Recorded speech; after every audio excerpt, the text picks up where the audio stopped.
Alexander Seal est à présent notre invité sur C'est l'Info. Bonsoir monsieur. Bonsoir. Vous êtes journaliste pour la BBC. Alors un terroriste a frappé mercredi la capitale, causant la mort de 3 personnes, plus une avec le terroriste. 29 personnes dont 7 sont dans un état critique et restées hospitalisées ce jeudi matin. Alexander Seal, comment s'est réveillée l'Angleterre ce jeudi matin ? L'Angleterre s'est réveillée avec beaucoup de fermeté en fait.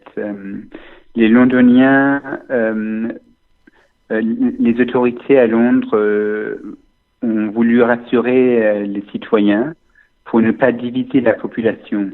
Par exemple, ce matin, le Daily Telegraph avait sur sa une nous ne laisserons jamais le mal nous diviser. Il y avait beaucoup de messages d'espoir dans le métro et beaucoup de Londoniens sont allés au travail et le Parlement a rouvert ses portes ce matin et la vie a continué comme normalement en fait.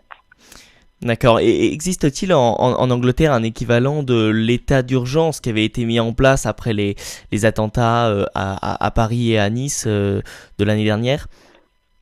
Le niveau d'alerte est très élevé en fait depuis les attentats de Paris, mais il n'y a pas un état d'urgence en fait en Angleterre. Il n'y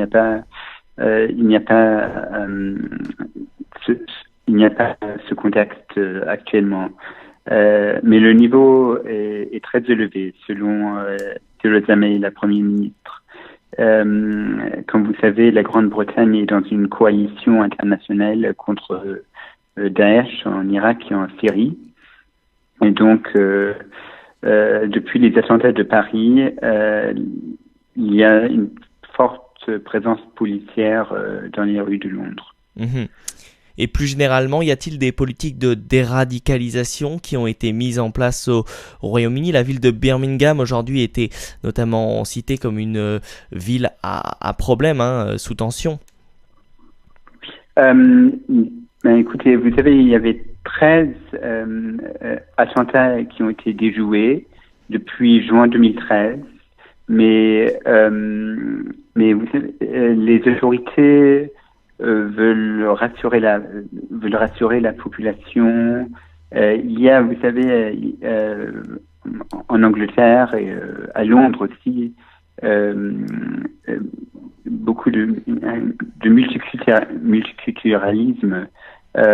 Londres a élu un maire musulman, Sadiq Khan, et il est concerné par la population, par la sécurité de la population.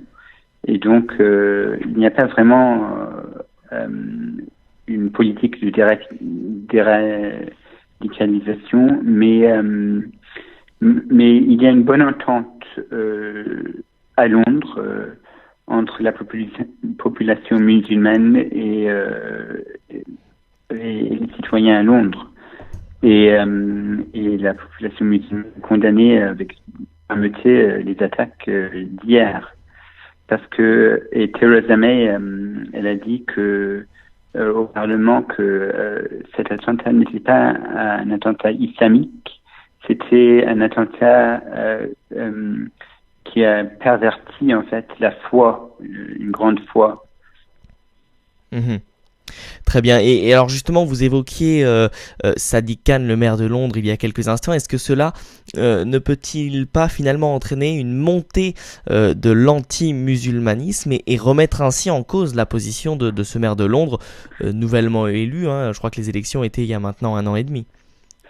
Je ne crois pas, parce que un de ses slogans, c'est « London is open ».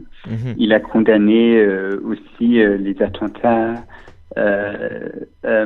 Et donc, vraiment, le terrorisme concerne tout le monde. Ce sont les paroles de Sadiq Khan aujourd'hui.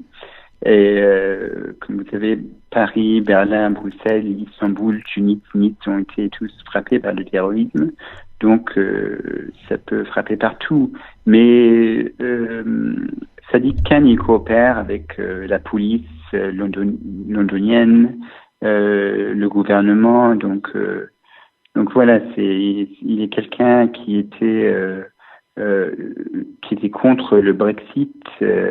Donc voilà, il est très populaire à Londres et il veut la sécurité et il va déployer beaucoup plus de policiers dans les jours suivants. Mhm. Et est-ce que cet attentat... Oui, pardon, allez-y. Et j'allais dire, après les attentats de 2005 à Londres, Londres n'était pas divisé, l'Angleterre n'était pas divisée. Et j'aimerais juste ajouter que Londres est connu pour son sang-froid, parce que Londres a été frappée depuis par l'armée républicaine irlandaise dans les années 80. Il y avait des attentats près du Parlement, à Hyde Park, et donc il y a des groupes terroristes de l'armée républicaine irlandaise jusqu'aux groupes islamistes. Donc Londres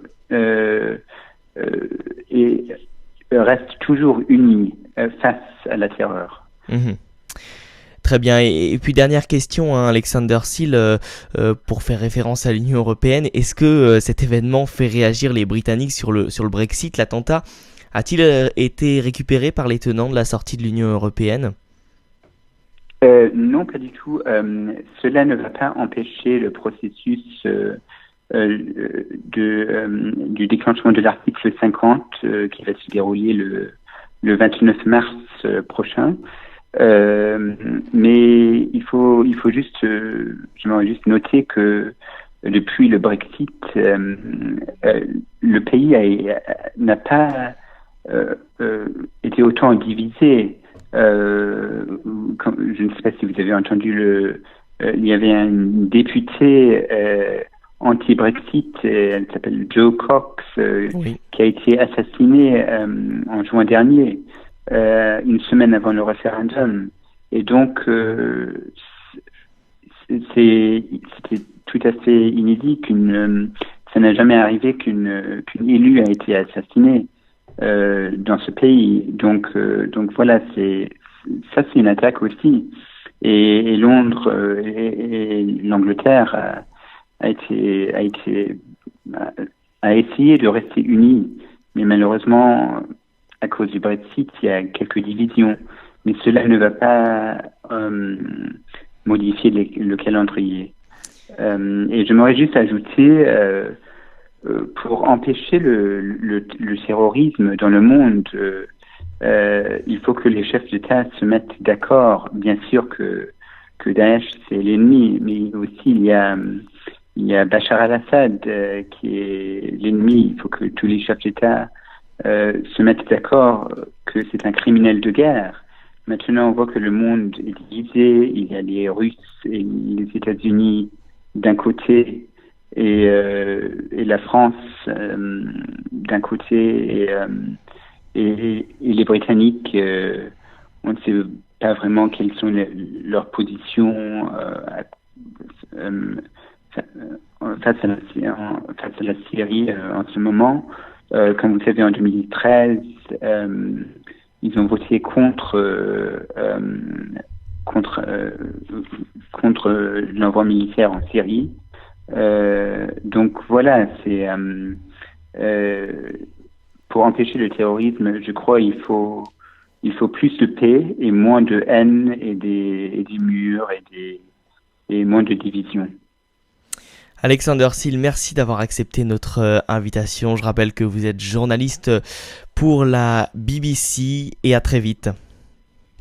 Avec plaisir, merci beaucoup.